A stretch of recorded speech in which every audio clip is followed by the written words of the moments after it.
Тау тұлғалар тұғырға қонды. Оралда Исатай мен Махамбетке арналған еңселі ескерткіш ашылды. Қалаға кірер тұста Шаған өзенінен өтетін көпірдің алдында орнатылған композицияның ашылу рәсімінде облыс әкімі Ғали Есқалиев атап өткендей, қос батыр қандай құрметке де лайық.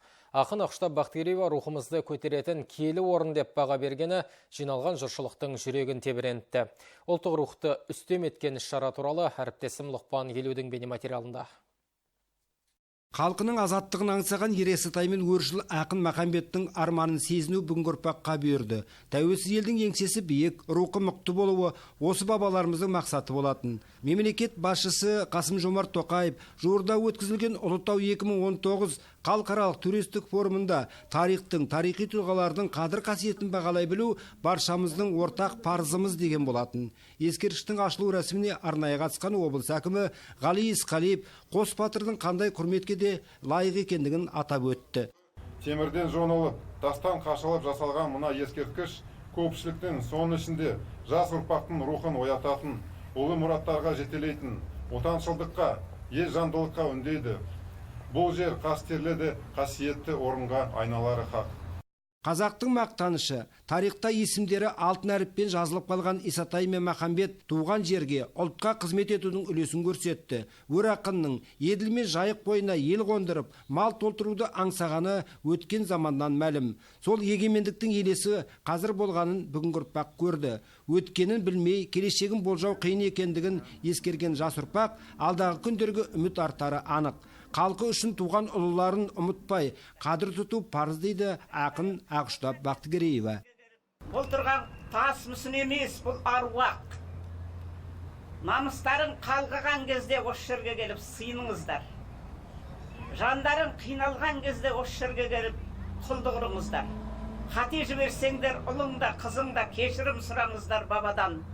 Сонда жарылқайды олар. Олар өлген жоқ, ол өлмейтін рух. Ал рухы жегелден ештеңе шықпайды. Рухы жоқ ұлтты кім көрінген мазақ етеді, кім көрінгеннің аяғының астында жатады. Міне, сол рухты көтеру үшін салынып отыр.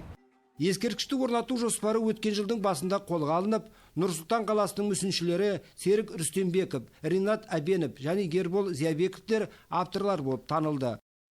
Рухани жаңғыру бағдарламасы аясында қаламыздың көркіне көрік қосқан бұл композицияның жалпы биіктігі 13 метрді құраса, 5 метрлік мүсіндер қоладан құйылған, ал 8 метрге жуық тұғыры гранитпен қапталған. Негізінен ескерткіштің жасауы эскизінің барлығы осы 2018 жылдың басынан бастап қолға алынған болатын. Яғни әрдайым осы біздің мекемеміз Астанаға барып бақылап отырды. Ай сайын барып эскиздік жұмысты қарау жұмыстары өткен болатын. Соның нәтижесінде осы ескерткіш орнатылып отыр. Қанатынан дауыл есетін қос қырандай жауға деген Исатай мен Махамбеттің есімі мәңгі өшпек емес. Әсіресе жас ұрпақ үшін қастерлі орын болып саналатын ескерткіштің ашылуын Жайық жерінің ұл-қыздары мақтан тұтары кәміл. Бұл ескерткіш жастардың бойына өр рухты, намысты, жігерді, қайсарлықты дәріптейді. Осындай ескерткіштер қазіргі таңда салынып жатырғанына, соның ішінде біздің Орал өңіріне салынып жатырғанына біз өте қатты қуаныштымыз. Жастардың атынан алғысымызды білдіреміз. Еркін елдің еңсесін биіктететін ескерткіш қала тұрғындары мен қонақтарын сүйікті орнына айналары сөзсіз әрине. Ендеше еркіндік пен елдіктің өр рухы болар қасиетті кешен әлі талайдың таңдайын қақтарары анық. Лұқпан Елеу, Рүстем Исжанов, Дастан Бейжанов және Алтынбек Қабдилов, Ақ Жайық телеарнасы.